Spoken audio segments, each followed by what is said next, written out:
The Never Kevin Caucus. That is what a tiny group of House Republicans are calling themselves, vowing at all odds to deny Kevin McCarthy the speakership. So this week, McCarthy's more moderate allies decided to label themselves the Only Kevin Caucus.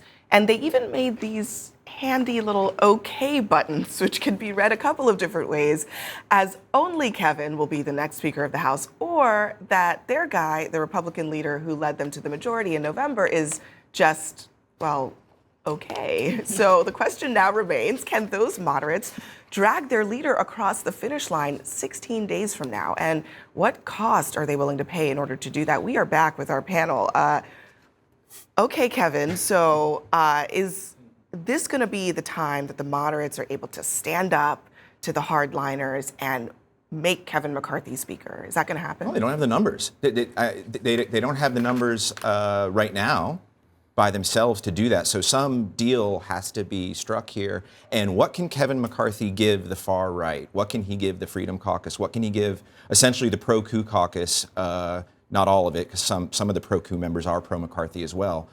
What else can he give them? He is already committed to discrediting the January 6th investigation. He's already committed to whitewashing and trying to bury and rewrite the history of the coup, the one that he told his colleagues Donald Trump should resign the presidency for. So the only thing he can give them now is the very weapon they will use later to destroy him.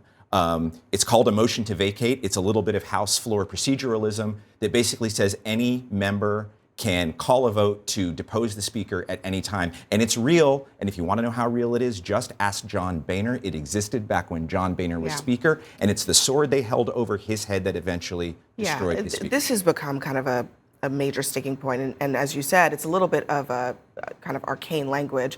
But it basically means that they can get rid of the speaker at any time. Just listen to a kind of back and forth between one lawmaker who is pushing for this and another who's saying, at the end of the day, this is all just going to cause chaos. There's no CEO in the country that doesn't have accountability. There's nobody that goes to work every day that doesn't have accountability. The country can't wait 2 years for an accountability. You can't govern with a gun to your head, and that's what they're asking for. You can scream the word accountability all you want, which is what they do, and stand on their moral high horse, but in the end, it is just a path to chaos, not stability. I do wonder, though, I mean, at the end of the day, will even giving this to the Freedom Caucusers secure the votes for McCarthy? I just want to take a step back. Let's say that McCarthy does become speaker. He can't even get his caucus together right now to elect him speaker. How are they going to legislate? How are they going to do anything next year if this vote is this problematic? You saw the Wall Street Journal editorializing on this. The reality is that they weren't planning on legislating. No, anyway. That is at all. So I think that's part of the challenge. No, but the question was, like, what investigations would they put forward focus on during the next 2 years? Would it be on Hunter Biden? Would it be on the DHS secretary? Would it be on January 6th? And that is, for McCarthy, that's been the real incentive he can dangle in front of dissenters and people who are not sold on him yet. But it doesn't seem to have sold enough people at this point in time. He's already committed to those things. Right. Those things that you listed are real, and he's already done it. And he also has running out of bullets. He also has the support of former President Trump, who told Breitbart on Friday, look, I think this. Kevin has worked very hard.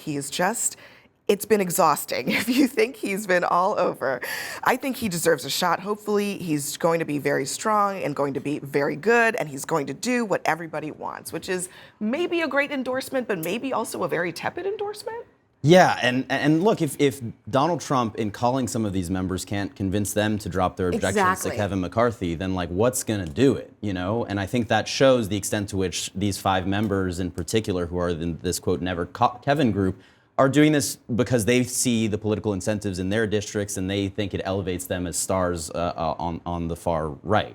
But to the question of what can Kevin McCarthy do, there's been this question since the midterm elections, since he secured this narrower than expected majority of, who is this going to empower? And so far, even though the moderates are kind of stepping up a little bit here, we're still seeing that the Freedom Caucus, the far right folks in that caucus, are the ones who are still holding the cards. And that's because that's always where the incentives are in a House Republican caucus, and we're seeing that continuing.